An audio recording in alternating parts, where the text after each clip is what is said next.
Empezar dando un testimonio. Fuimos al evento de 1 millón para Jesús, como lo comentó nuestros pastores. Ha sido una bendición. Y bueno, el día viernes 8 de junio salimos a las calles a hablar de Jesús, a hablar de un Cristo que cambia, a hablar de un Cristo que transforma, de un Cristo que es la solución para México. Y vamos a ver algunas fotos de hermanos que estuvieron predicando en este tiempo. Vemos gente que aún pasábamos a los negocios, orábamos por su negocio para que su negocio fuera bendecido, algunos con cartulinas, orando por toda la gente. Fuimos acá abajo a lo que es la López, al Chedraui de Ciudad Labor, a lo que es el módulo de Ciudad Labor también. Hicimos una danza, esta danza se hizo exactamente aquí abajo en la López, en ese espacio que ven ahí. Vemos hermanos repartiendo folletos, repartiendo planes de salvación, de que Cristo les ama. Mucha gente ministrada en este tiempo. Y quiero que veamos un video, no dura mucho, dura solamente 19 segundos, pero fue un video donde podemos visualizar cómo Dios se movió. Fue un tiempo de muchísima bendición, así que corre video. Aquí están tocando una danza y están alabando a Dios en medio de la gente. Entonces fue una movilización muy padre del Señor, ya que mucha gente pues decía: ¿qué es esto? ¿Qué están haciendo? ¿Qué es eso de panderos? ¿Qué es eso de todos los instrumentos que traen? Y eso llamó muchísimo la atención de la gente. Quiero darle el reporte. El día de ayer, con más o menos 45, 50 servidores que salieron a compartir la palabra de Dios, más de 600 personas recibieron a Cristo. ¿Cuánto le dan un aplauso a Dios por eso? Más de 600 personas recibieron a Cristo en su corazón. Vimos gente tocada por el Señor, gente restaurada, gente ministrada, gente que recibió oración, gente que recibió restauración de parte de Dios. Y quiero compartirte un dato muy importante. Según un reporte emitido en el 2017 por las Naciones Unidas y diferentes fuentes de información, existen en el mundo 7.550 millones de habitantes. ¿Puedes escribir ese número?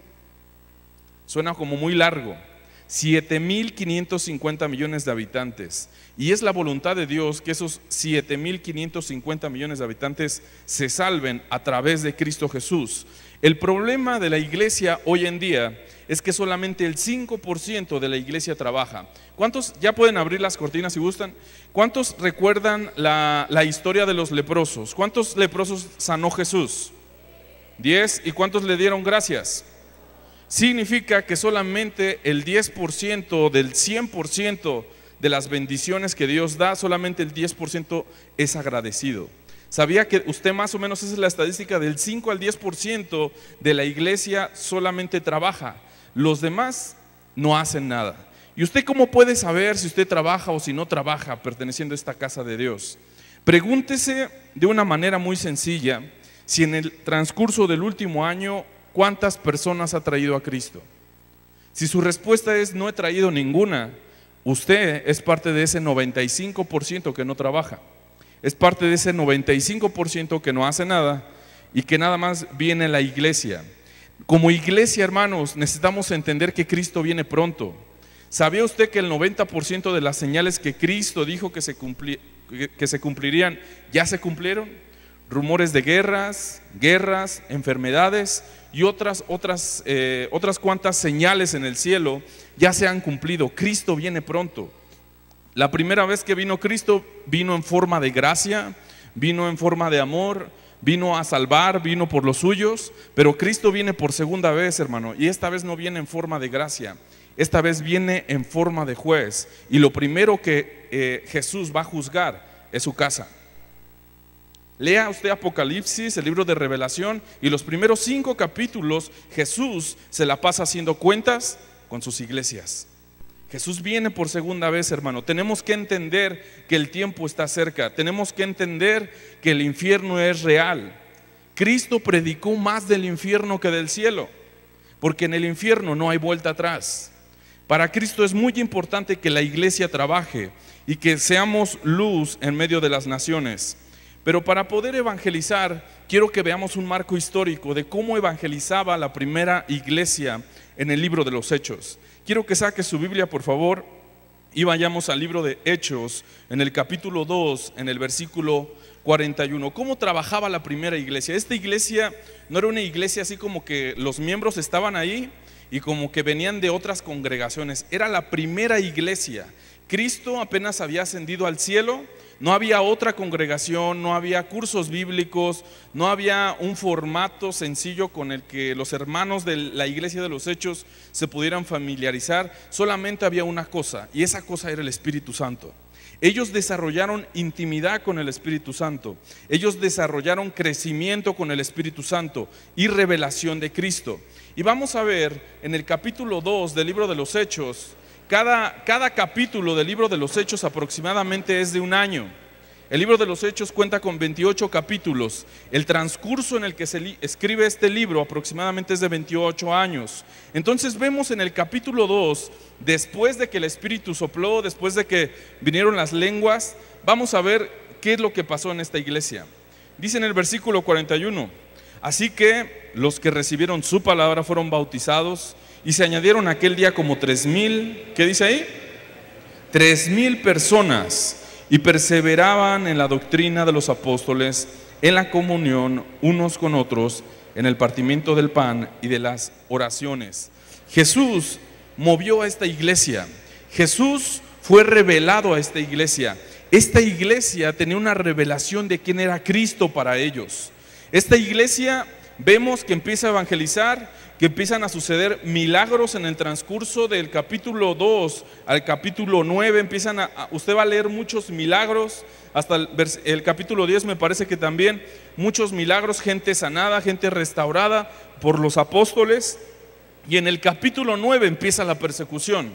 En el capítulo 9 podemos observar hombres de Dios sacrificados, hombres de Dios muriendo, siendo apedreados, hombres de Dios muriendo en manos de coliseos.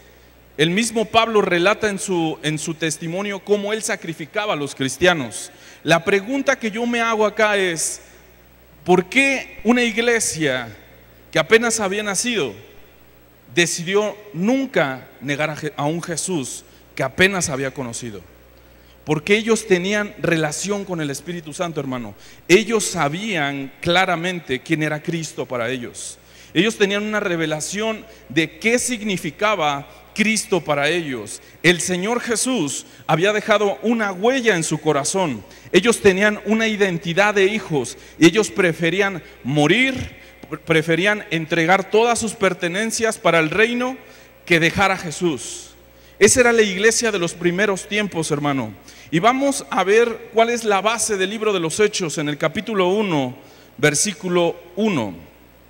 Hechos, ahí mismo donde estamos, nada más de vuelta a la hoja, en el capítulo 1, versículo 1. Dice aquí, en el primer tratado, oh Teófilo, hablé acerca de todas las cosas que Jesús comenzó, ¿qué? Levante su mano derecha, repita conmigo, hacer y enseñar. Somos llamados a hacer y enseñar. La iglesia de los primeros tiempos entendió esta parte. La iglesia de los primeros tiempos entendió que era llamada a hacer y enseñar. Pero hoy, ¿cómo está la iglesia en la actualidad? Hoy la iglesia viene, se sienta, recibe la palabra y se va. Y nunca más sabemos del fruto de lo que Dios ha dado en su vida. La iglesia de hoy recibe un adoctrinamiento solamente, no da fruto, no trabaja en el reino. Lo dije al inicio de la conferencia, solamente el 5% está trabajando. Y si hoy tú no estás compartiendo la palabra de Dios, hermano y hermana que estás acá, quiero decirte que tú no estás viviendo el evangelio de Cristo. Porque el evangelio de Cristo no es un evangelio conformista. El evangelio de Cristo es un evangelio de poder y de transformación. El evangelio de Cristo es algo que te reta. El evangelio de Cristo es un evangelio de verdad. Si tú no estás predicando la palabra de Dios, tú estás viviendo un evangelio conformista. El evangelio de Cristo no se trata de apariencias o de posiciones dentro de una iglesia. El evangelio de Cristo se trata de negarte a ti mismo cada día y de servir a otros. El evangelio de Jesús nos confronta con la verdad. El evangelio de Jesús nos confronta con nuestros resultados. Y hoy hay más gente hablando de un evangelio conformista, un evangelio nice, donde me dejan hacer lo que yo quiero, donde me dejan, no me exigen nada, de un evangelio histórico, donde Jesús hizo eso, pudo sanar a mucha gente hace muchos años, pero hoy eso ya no pasa. Creen en un evangelio histórico donde Jesús sanaba y resucitaba muertos, pero pareciera ser que en estos años eso ya no va a suceder. Y vamos a ver qué dejó escrito Jesús en Juan capítulo 14, versículo 12. Juan, el evangelio de Juan, en el capítulo 14, versículo 12. Y dice: de cierto os digo, el que en mí cree, las obras que yo hago, él las hará también, y aún mayores hará, porque yo voy al Padre. Cristo dejó escrito que usted y yo podemos hacer cosas más grandes que Él. Eso no importa, el Señor sigue siendo Él. Él sigue siendo nuestro Señor.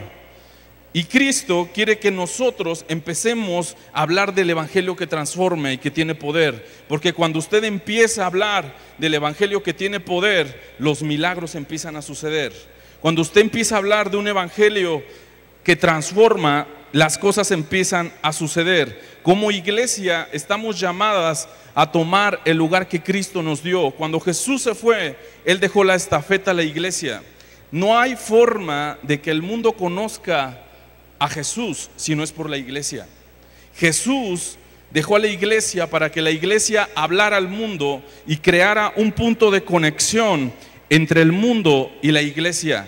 Si el mundo no está conociendo de Cristo, hermano y hermana que estás acá, es responsabilidad de nosotros.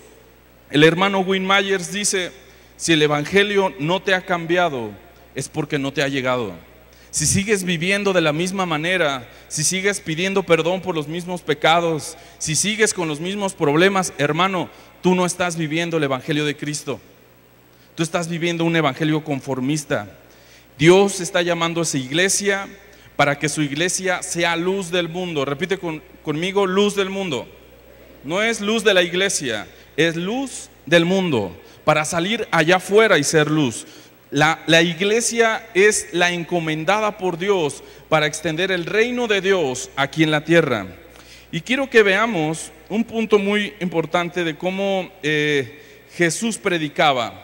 Para poder predicar tenemos que aprender de nuestro maestro. Y vamos a Mateo capítulo 9, versículo 35. Evangelio de Mateo, 3 libros atrás. Capítulo 9, verso 35. Me dice amén cuando lo tenga fuerte, por favor. A ver, ¿no lo escucho? Dice: recorría Jesús todas las ciudades y aldeas, enseñando en las sinagogas de ellos y predicando. ¿Qué dice ahí? ¿El evangelio de qué? ¿De qué? Del reino. No es el evangelio histórico, no es el evangelio conformista, es el evangelio del cielo. Y vea lo que pasaba después de que predicaba esto. Y sanando, ¿qué dice ahí? Algunas enfermedades. ¿Sí dice así? Toda enfermedad y algunas dolencias cuando vienen y oran. Y toda dolencia en el pueblo. Y vea lo que dice a continuación en el versículo 36. Y al ver las multitudes, ¿qué dice ahí?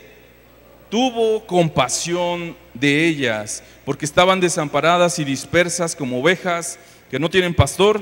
Entonces Jesús dijo a sus discípulos: a la verdad la mies es mucha y los obreros pocos. Rogad pues al Señor de la mies que envíe obreros a su mies.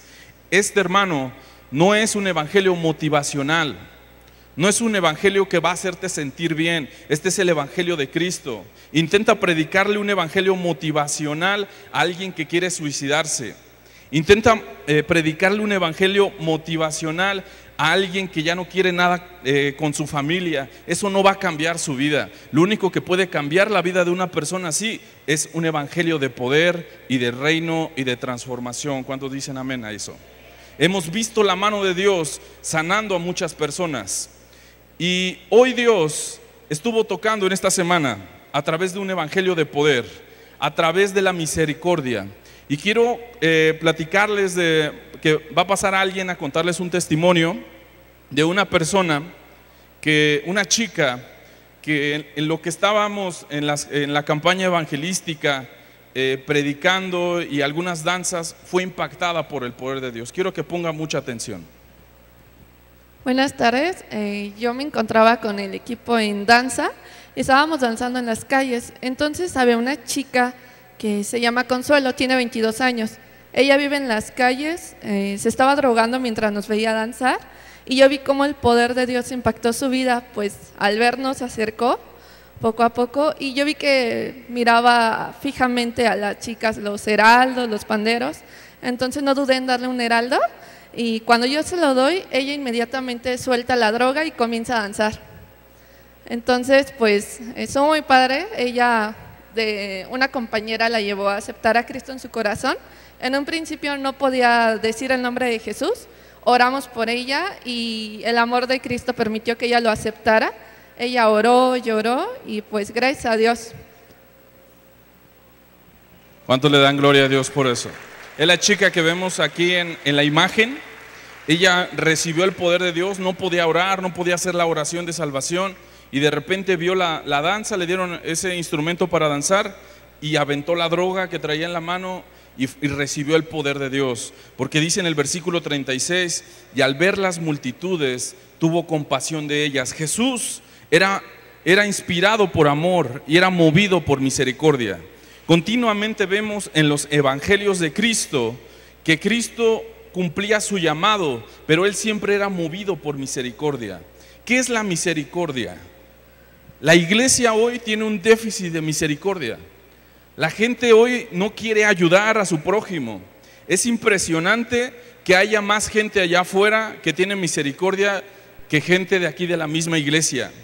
Hoy la iglesia dice: no es mi problema, que alguien más lo resuelva, pero Cristo quiere hablar en esta tarde a su iglesia. Y Cristo dice en esta tarde: quiero misericordia, quiero que aprendas lo que es misericordia. Y vamos a Mateo 9:13.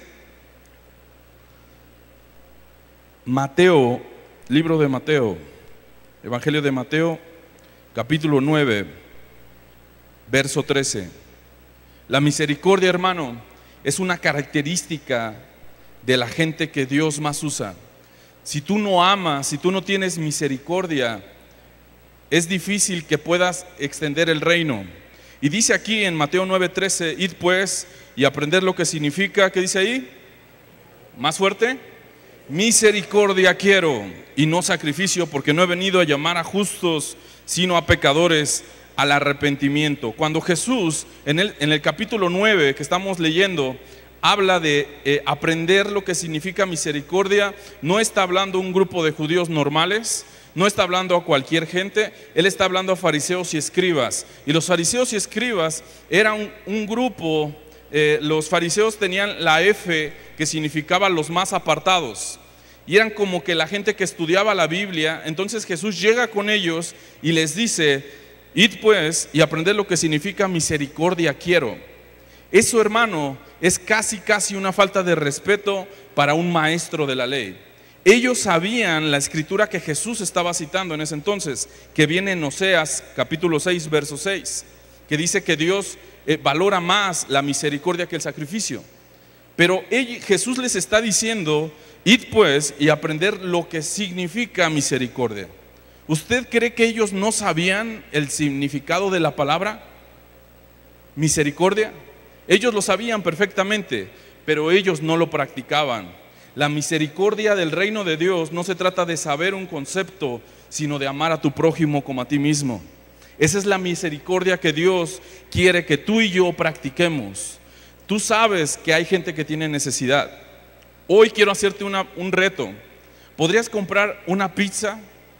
No es para mí. ¿Se la podrías llevar a tu vecino? El que te caiga más mal. Y podrías decirle que Cristo le ama. Podrías ir con alguien que quizás necesite una despensa y llevar de tu casa un poco de lo que tú tienes y regalárselo con mucha humildad, con mucho respeto y con mucho amor. Cristo está diciendo: misericordia quiero. ¿Podrías salir y abrazar a gente allá afuera en la calle que están tirados ahí, que no sabes qué les pasó, y darles un abrazo y decirles que Cristo les ama? Algún tiempo estuve en la calle y predicando, no viviendo, predicando. Y fuimos más o menos por la Tapo y había mucha gente viviendo ahí como en un callejón. Y literalmente la gente salía oliendo a droga, oliendo a que no se bañaron como 2 semanas, o muchas cosas. Y era la primera vez que yo iba a ese lugar. Y de repente le dije, déjame orar por ti para que Dios te bendiga y que Dios te sane y Dios te restaure. Y de repente el Espíritu Santo me dice, abrázalo y dile que yo lo amo. Entonces, cuando usted lo abraza, hermano, le llega una especie de olor, pero profundo. Y él empieza a llorar y empieza a ser restaurado por el poder de Dios. ¿Y cuántos de nosotros veníamos así delante de su presencia? Con todos los pecados, con todo el estilo de vivir, y Cristo abrió sus manos a nosotros. Iglesia del Centro Cristiano La Joya, usted y yo somos las manos de Jesús extendidas al necesitado. No hay forma de que la iglesia de Tutitlán crezca si nosotros no trabajamos. Dios quiere misericordia. ¿Cuántos de aquí hoy podrían regalar un abrazo a alguien allá afuera y decirle que Cristo le ama? Hoy es el reto del día. ¿Cuántos de aquí podrían ir con su vecino, regalarle algo de comer, quizás algo que usted haya hecho, y decirle, Cristo te ama? ¿Cuántos el día de hoy pueden utilizar sus famosas redes sociales para hablar de Cristo? Porque todos suben su foto y a las 8 de la noche como que todos se vuelven filósofos y poetas y un montón de pensamientos, y no digo que esté mal, pero ¿por qué no predicamos de Cristo? Quiero hacer un reto en este momento. ¿Por qué no saca su celular y escribe en su cuenta de Facebook, Cristo me cambió? Lo reto a que haga eso. ¿O le da pena? Cristo está viniendo por una iglesia de transformación. Ponga en sus redes sociales, Cristo me cambió. Cristo hizo esto en mi vida. Que todos sepan que Cristo está haciendo algo sobrenatural en su vida. Pero hoy, la palabra de hoy es misericordia quiero. La iglesia no puede predicar sin misericordia. Tenemos que amar a nuestro prójimo, tenemos que perdonar a los que nos han dañado. Esta es la iglesia que crece, esta es la iglesia que se desarrolla. Y el mundo hoy, hermano, está esperando a que tú salgas.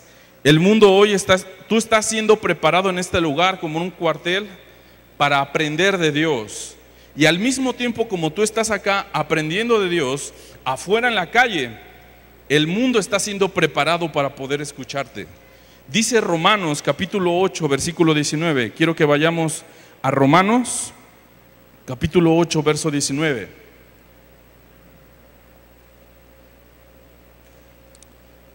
Y dice, porque el anhelo ardiente de la creación es aguardar la manifestación de los hijos de Dios.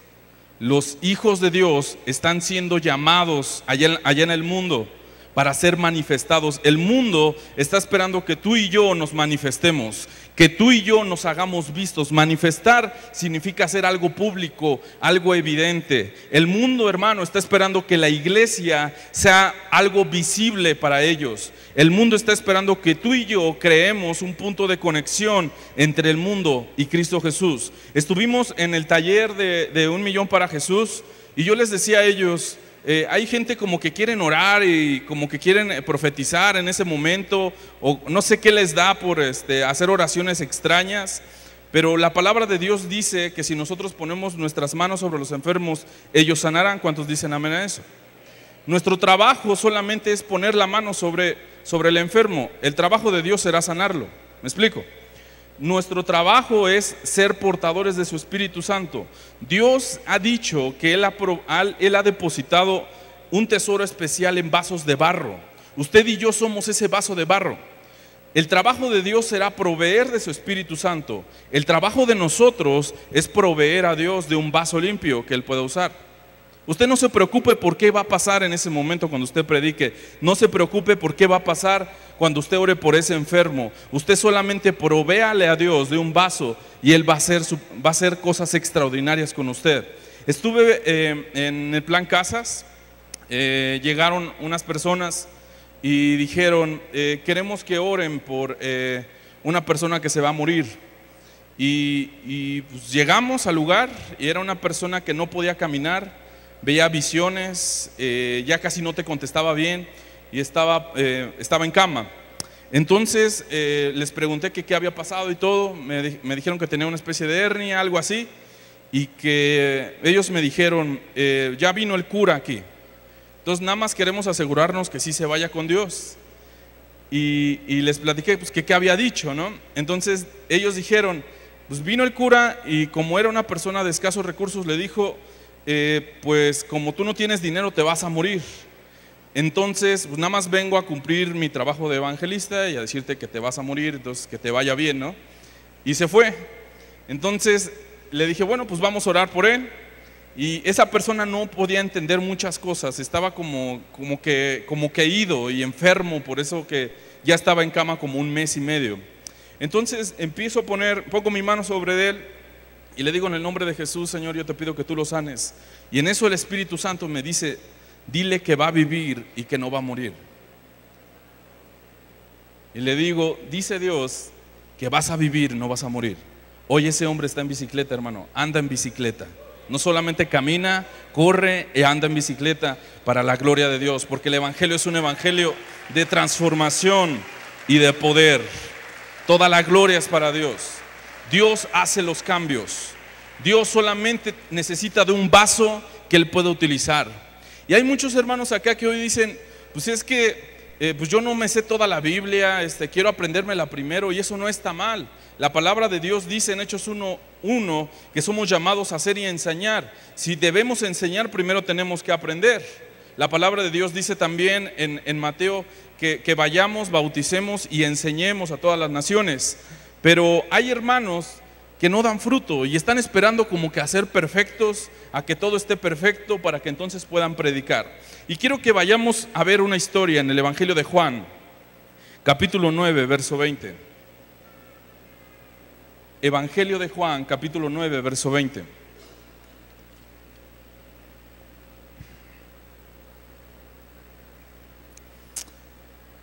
Hermano, en mi caminar en Cristo he podido ver la mano de Dios, de gente que estaba enferma o moribunda siendo sanada. Cristo puede hacer cualquier cosa. Cristo solamente necesita un vaso que Él pueda usar, unas manos que Él pueda usar, un hermano que levante su mano y diga, yo quiero servirle a Jesús. Es todo lo que necesita Cristo, Él hará su obra. Y quiero que vayamos a esta historia, que es la historia de un ciego. No sabemos su nombre. La palabra de Dios no describe cuál era su nombre, solamente describe su condición. Sabemos que era ciego porque aquí lo dice en estos versículos. Y de repente Jesús está en ese lugar y lo sana. Y llegan los judíos y lo empiezan a criticar y empiezan a preguntarle un montón de cosas. Y vamos a ver en el versículo 20 qué dice. Sus padres respondieron y les dijeron, sabemos que es nuestro hijo y que nació ciego. Es decir, era un niño y era ciego, era adolescente y era ciego, iba a la escuela, no lo sé, era ciego, joven y era ciego, llegó a una edad quizás adulta y él seguía siendo ciego. Y dice en el versículo 21, pero ¿cómo ve ahora? No lo sabemos. ¿O quién le haya abierto los ojos? Nosotros tampoco lo sabemos. ¿Edad tiene? Preguntadle a él. Él hablará por sí mismo. Versículo 22 dice, esto dijeron sus padres porque tenían miedo de los judíos, por cuanto los judíos ya habían acordado que si alguno confesase que Jesús era el Mesías, fuera expulsado de la sinagoga. En el versículo 23 dice, por eso dijeron sus padres, ¿edad tiene? Preguntarle a él. Entonces volvieron a llamar al hombre que había sido ciego, es decir, aquí la palabra de Dios ya dice que era un hombre. En la costumbre judía se le considera a un hombre que ya es hombre cuando tiene 30 años de edad. Él podría decir que tenía más o menos esa edad. Y dice, entonces volvieron a llamar al hombre que había sido ciego y le dijeron, da gloria a Dios. Nosotros sabemos que ese hombre, ¿qué dice ahí? Es pecador. Los judíos decían que Jesús era pecador, pero me llamó tanto la respuesta de este hombre ciego, que dice en el versículo 25, ponga mucha atención. Entonces él respondió y dijo, ¿qué dice ahí? Si es pecador, ¿qué? No lo sé. una cosa sé, que habiendo sido ciego, ahora veo. Quiero que note el grado de desconocimiento que este hombre tenía de Jesús. Dice aquí en el Evangelio que resulta ser que este hombre no sabe si Jesús era pecador o no. O sea, todos los que estamos en esta reunión sabemos que Cristo es el más santo y que Él es digno de toda la adoración. Este hombre no lo sabe. Este hombre no sabe quién es Jesús. Y de repente empieza a predicar: una cosa sé, que habiendo sido ciego, ahora veo. Hermano, no se preocupe porque a lo mejor no se sabe todas las escrituras. No se espere a pasar todos los cursos para poder empezar a predicar. Puedes empezar a predicar con lo que Cristo ya hizo en tu vida. ¿Cuántos van a predicar? ¿Cuántos quieren salir a predicar? ¿Cuántos están dispuestos a dar su vida por el Evangelio, a dar su vida en misericordia? Y quiero que vayamos a esta cita en Romanos capítulo 10, versículo 13. Romanos capítulo 10, versículo 13. Porque todo aquel que invocar el nombre del Señor será salvo. ¿Cómo pues invocarán aquel en el cual no han creído? ¿Y cómo creerán en aquel de quien no han oído? ¿Y cómo oirán sin haber quien les predique? ¿Y cómo predicarán si no fueran enviados? Como está escrito: cuán hermosos son los pies de los que anuncian la paz, de los que anuncian las buenas nuevas. ¿Alguna vez, hermano, estaba desesperado porque el mundo conociera a Jesús? Tenía 20 años, 21 aproximadamente. Y yo solito recorté la historia de la mujer que veía por Issacar, que Jesús le dice: si tomas de mi agua nunca más tendrás sed. Y hice volantes muy sencillos, saqué copias de esa historia y los recorté y los metí a mi mochila y fui al metro. Y ya ve que el metro antes era vagón por vagón, pero ahora ya como que es todo corrido. Entonces era época de Navidad en ese año. Y recuerdo que dije: pues yo voy a hablar de Jesús. Y me metí regalando chocolates y dulces y esas cosas. Y les dije: no vengo a venderte nada, vengo a darte el mejor regalo que puedes recibir. Y le empecé a platicar de la historia de esta mujer, y que tenía sed, y que Cristo la cambió, y que Cristo le dio del agua de la vida eterna, y que su vida nunca volvió a ser la misma. Y les dije: quizás hoy viene Navidad y vuelves a estar otro año solo, otro año en deudas, en problemas. Cristo es la solución para tu vida. Y empezaba a orar por ellos. Hermanos, no podrán creerlo, pero yo pasaba por los vagones y recuerdo literalmente cómo gente que se dedicaba a la prostitución estaba llorando con ese mensaje. Gente que estaba haciendo otras cosas veía con una cara de desesperación la palabra de Dios y lloraba en el metro. Jesús solamente necesita un vaso para hacer su obra, no necesita hombres perfectos. ¿Cuántos dan gracias a Dios por eso? Dios está buscando a ti y a mí, hermano. Dios está llamando a su iglesia. No hay forma de que el mundo sepa de Jesús si usted y yo no hacemos nuestro trabajo. Quiero que se ponga en pie, por favor. Quiero que se ponga en pie. Y el reto de hoy es que usted predique de Jesús. La palabra de Dios dice: misericordia quiero. Basta ya de ser indiferentes ante las necesidades de los demás. Basta ya de no mostrar el amor de Dios. Hoy el evangelio es un evangelio que transforma y que tiene poder. Dios no va a mover una iglesia que está viviendo conformismos, una iglesia que está viviendo lo mismo todo el tiempo. Entonces, si Dios ha tocado tu vida, quiero que cierres tus ojos en esta tarde, que levantes tus manos bien alto a Dios y le digas: Padre, en este día yo te pido perdón porque he vivido un evangelio conformista. No me he comprometido contigo, Señor. No me he comprometido con tu palabra, no me he comprometido con tu servicio, con tu comisión. Quizás hasta eres servidor de Dios y vives otra vida. Dile: Padre, en el nombre de Jesús, yo renuncio a esto. Yo renuncio a esta forma de vivir en el nombre de Jesús, porque tú me has llamado a extender tu reino. Tú me has llamado a hablarle a mucha gente. Y quiero que traigas a tu memoria ese familiar, ese vecino, ese conocido de tu trabajo que tú sabes que necesita de Cristo. Tú sabes que su vida va de mal en peor. Y quiero que lo traigas a tu memoria y empieces a orar por él. Quizás hasta sea alguien que te ha hecho daño. Quiero que empieces a orar por él. Quiero que empieces a pedir a Dios: Señor, ayúdame a hablarle de ti a esta persona. Esta persona te necesita a ti. Dile: en el nombre de Jesús, Padre, declaro que el amor de Dios llega a su corazón, que el amor de Dios llega a su vida.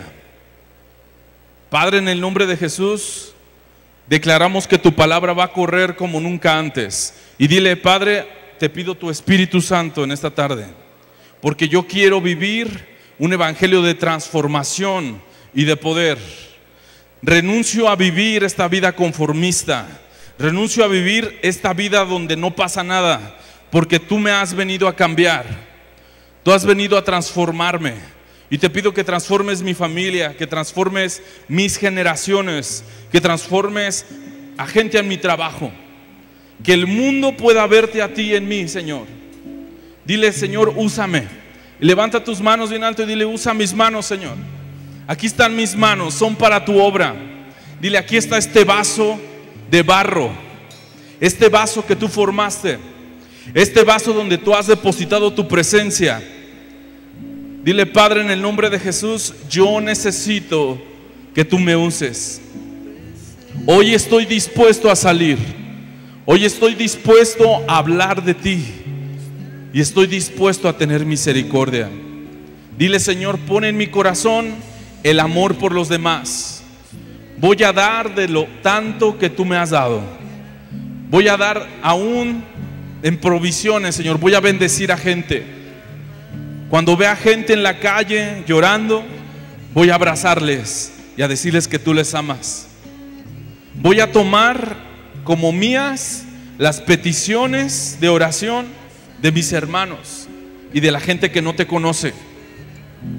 Dile: Padre, que el mundo pueda verte a ti a través de mí.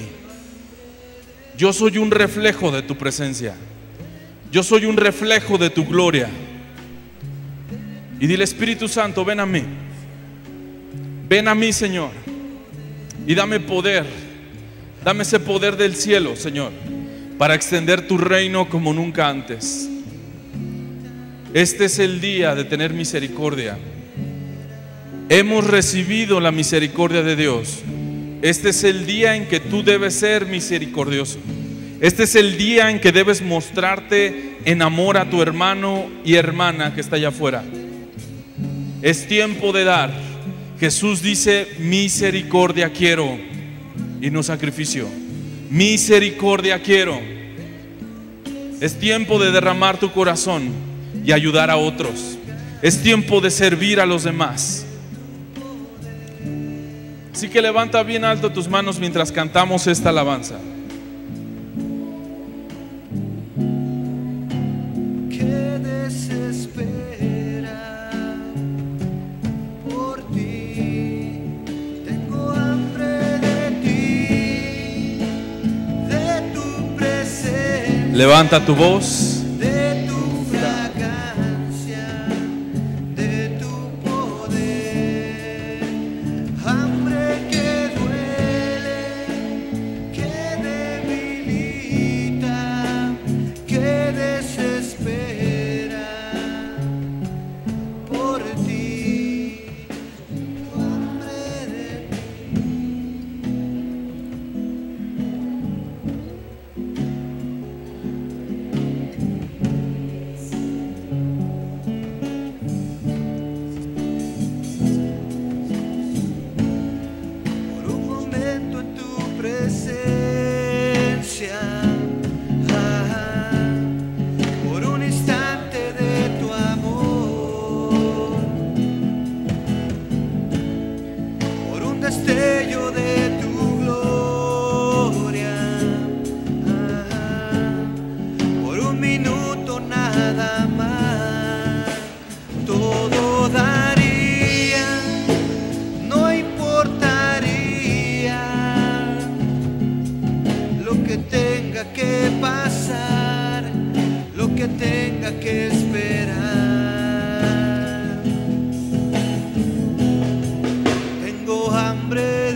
Quiero que salgas de tu lugar. Sal desde tu lugar. Y quiero que tomes un hermano, hermanos con hermanos y hermanas con hermanas. Un hermano que no conozcas de acá. Vas a orar por él. Quiero que te movilices. Pregúntale cómo se llama. Alguien que no conozcas. Y pregúntale cómo se llama. Preséntate con él.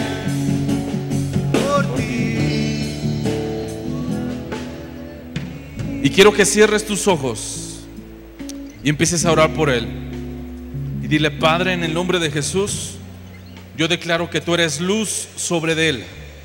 Que él va a hablar a las naciones. Que él va a predicar. Que él va a extender tu reino.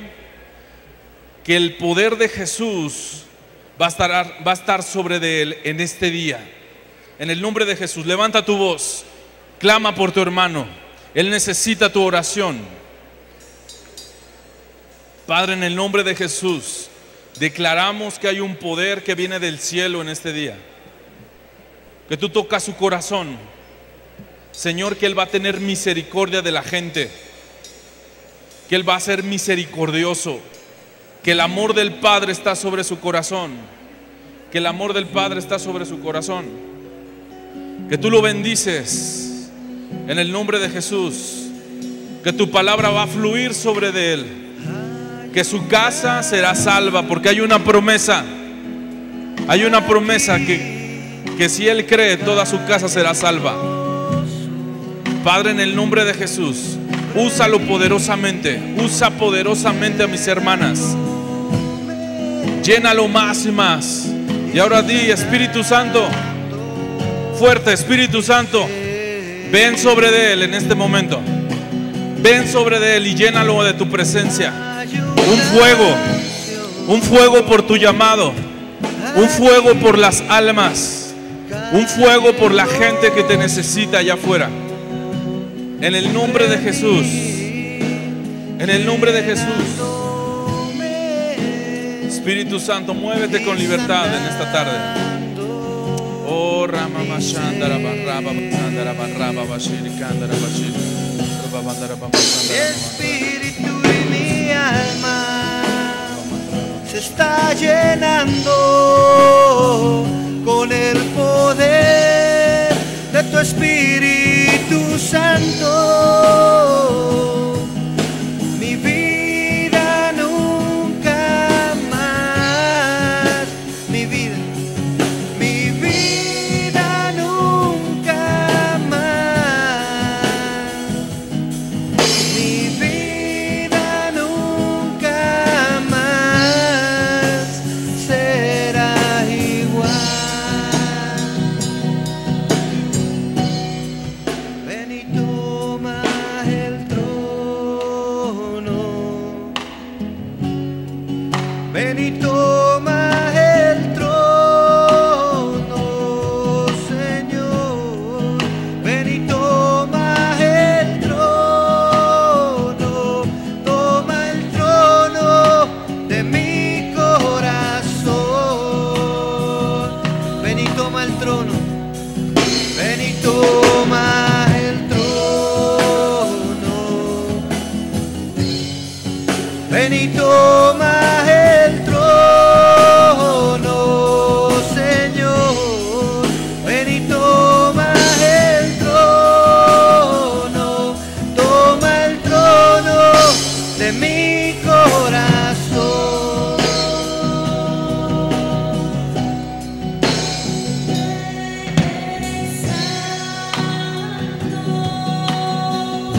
Levanta tus manos a Dios.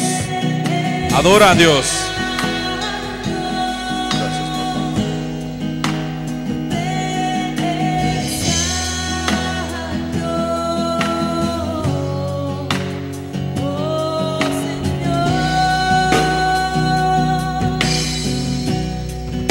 Yo te exalto.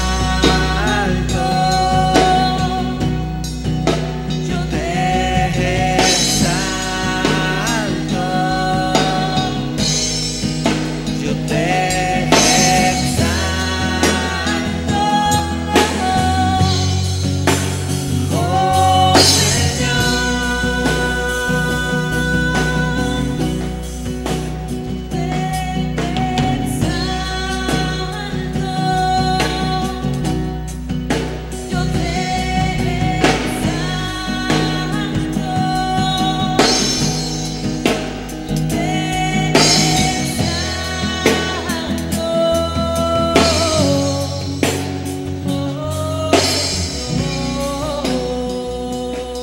Levanta tus manos ahí, repite conmigo. Padre, en el nombre de Jesús, hoy decido vivir el evangelio del reino, el evangelio de poder, el evangelio de transformación, el evangelio de luz y de vida. Voy a hablar a toda la gente de que tú salvas, de que tú perdonas, de que tú sanas, de que tú haces milagros. Usa mis manos, usa mis talentos, usa los dones que me diste. Aquí estoy para hacer tu obra. Aquí estoy para hacer tu obra en el nombre de Jesús. Amén y amén. Dale un aplauso bien fuerte al Señor.